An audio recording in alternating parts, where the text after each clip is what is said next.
As members of the Church of Jesus Christ of Latter-day Saints, we are appropriately admonished to love our neighbors and pray for them that despitefully use us. But there is no commandment that suggests we should just blindly trust someone who isn't credible. In fact, we are encouraged to be not deceived. This video provides important facts about those who are intentionally causing a faith crisis in members of the church. The act of monetizing the loss of faith at members of the LDS Church has become a thriving industry. In 2021 and 2022, the top organization critical of our church made $750,000 in donations from those in a faith crisis, and their CEO took home $250,000. Logically then, if critical organizations want to increase their revenue and salaries, they must increase the number of people who have lost their faith or feel contempt for the church. They do that by saturating social media with large volumes of accusatory videos containing misinformation. The overall number of accusations is intentionally overwhelming. They assert the accusations are true and that the church has been lying to you for years. The top two critical organizations have published more than 4,200 videos with over 110 million views, and that's just YouTube.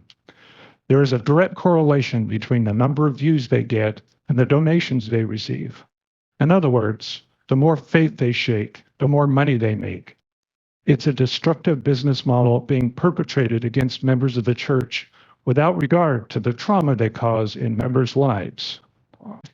It's not surprising, then, that the top two critical organizations engage in behavior designed to cultivate contempt. For example, they published a video where a guest threatened Dallin H. Oaks with physical violence. In another, they publicly promote the use of illegal drugs, comparing the sensation to filling the spirit. Last but not least, they sell highly offensive products that mock God and Jesus Christ, then mock our sacred temple ceremony by placing the tokens of the holy priesthood on a t-shirt. All this while their mission statement claims they are trying to promote healing and understanding. Our website, www.answeringldscritics.com, provides documented evidence of their business model and how they have saturated social media. It provides evidence of their aggressive solicitation tactics and shows their own IRS documents. It demonstrates clear examples of them providing misinformation and publishing videos that cultivate contempt for the church. It also demonstrates how, in an act of self-appointed heroism, they come to the rescue with fee-based services for those in a faith crisis, which ironically they helped cause.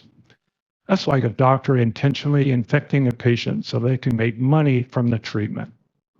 All of the evidence is public record, which means you can verify all of it on your own. Now, these critical organizations will deny they are trying to destroy members' faith, but the evidence to the contrary is crystal clear.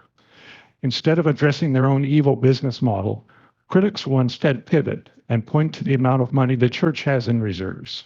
Yes, the church has significant reserves. Now, what do they do with those reserves? Well, they spend over $1 billion a year on philanthropy to help people all over the world, an additional $1 billion a year on education for people who would otherwise go uneducated.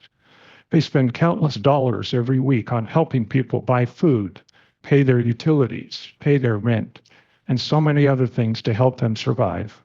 They have employment centers all over the country to help those who are unemployed.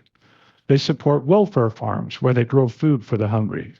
They build and maintain 35,000 chapels across the world, 350 temples, and universities that bless the lives of so many. They pay for professional help for many with addictions. They help with natural disasters all over the world. All of this help is offered every single day to members and non-members alike. By comparison, what charitable giving have LDS critical organizations engaged in? The answer is none. The CEOs of the top two organizations pocket over 30% of all donated money. How many people have their organizations helped feed, even on a smaller scale? Pay rent, find employment, recover from addictions, recover from a disaster? Again, none. It's ironic that they criticize the church or how they spend their money when their financial statements confirm they spend no money on any kind of help for anyone. The point here is not to slander our brothers and sisters who are critics. They are children of God.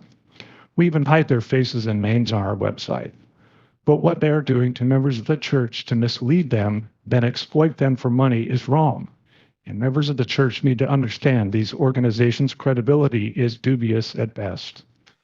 Please be aware that they are purposely providing members of the Church of Jesus Christ of Latter-day Saints with misinformation in order to destroy your faith for money. So please be cautious.